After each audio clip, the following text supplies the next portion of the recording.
Okay, so the next thing that we're going to look at is a video about the New York Public Library.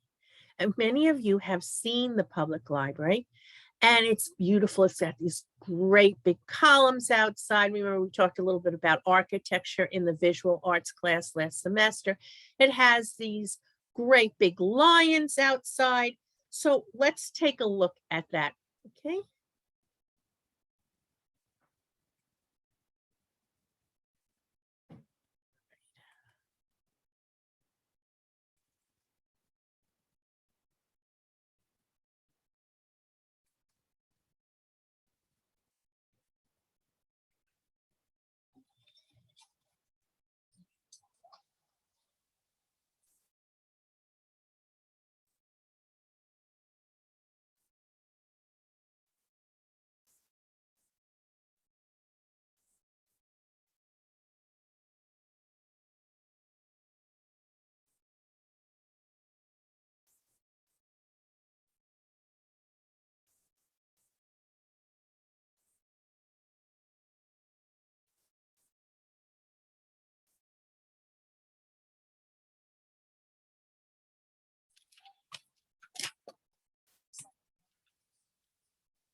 Mm.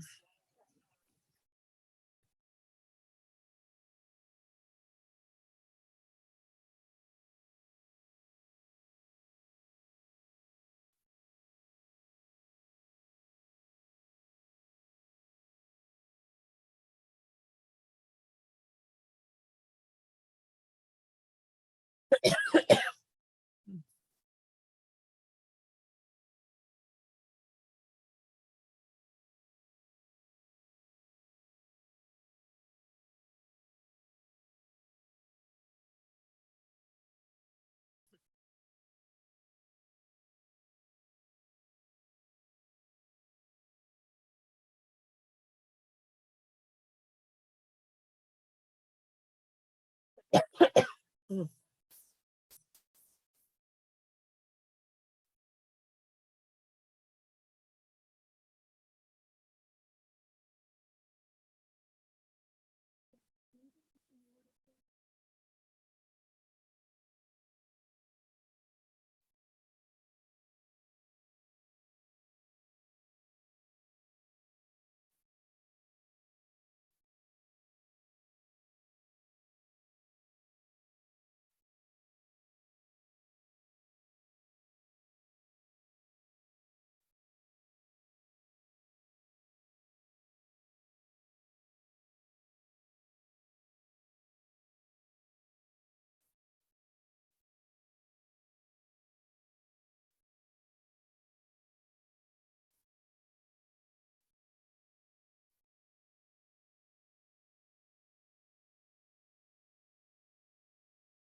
Okay, so let's recap a little bit about what we saw with the New York Public Library.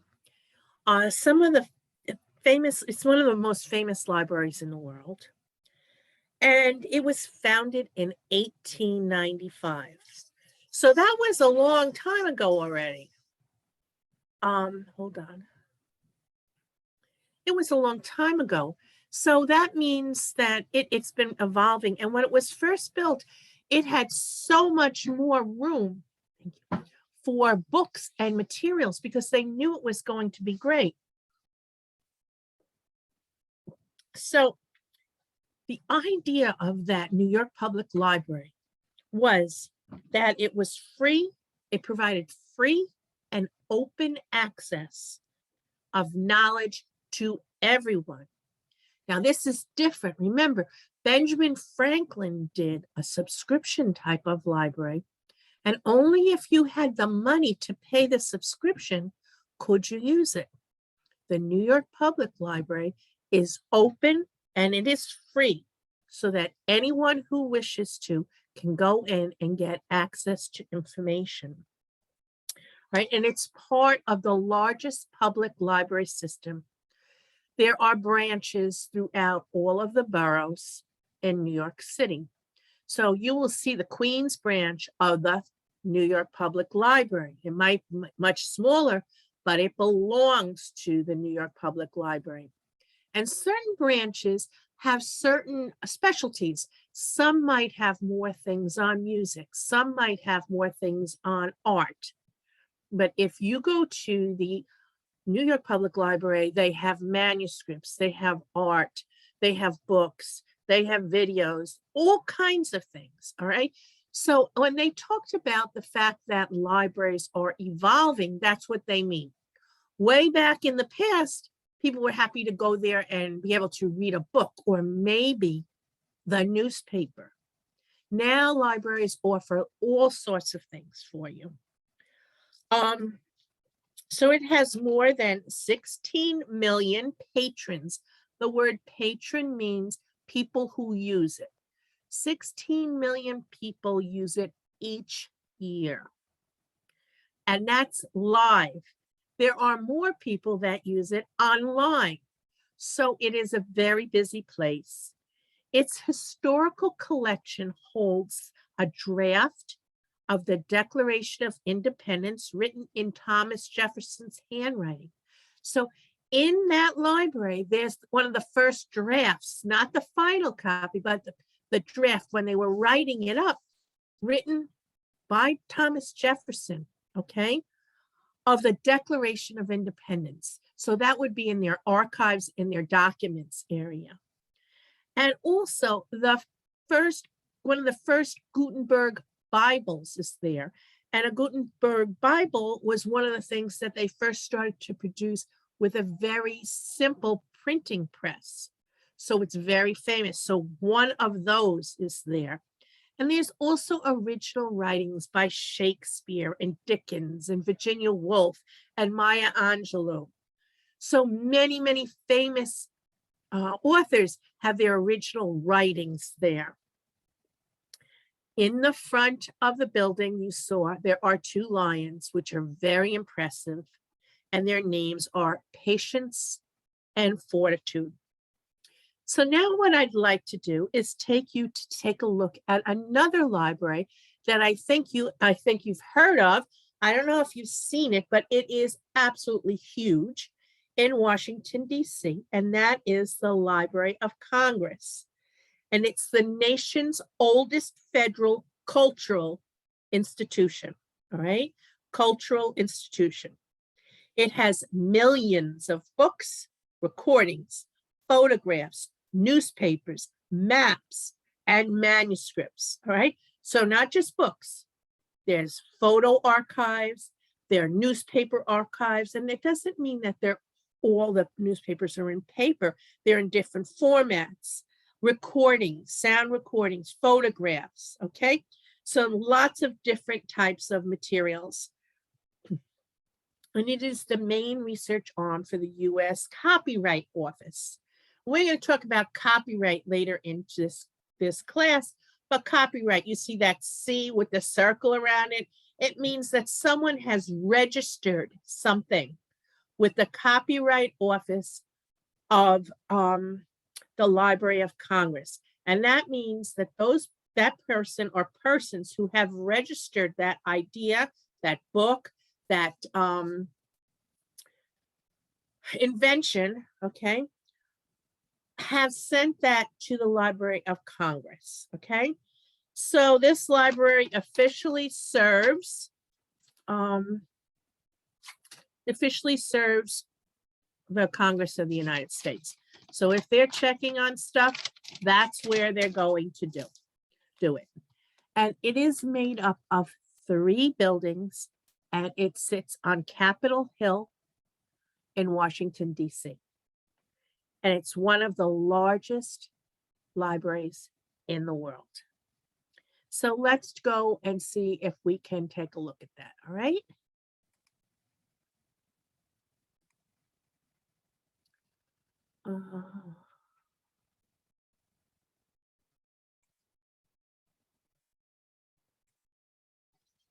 No.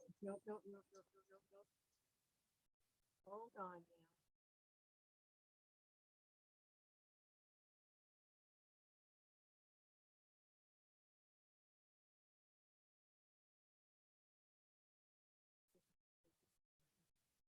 now. Okay, here we go.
That's a really beautiful place, isn't it? Now you can see when we look at libraries like the New York Public Library or the Library of Congress or other libraries around the United States and around the world, why do you think the buildings are so impressive?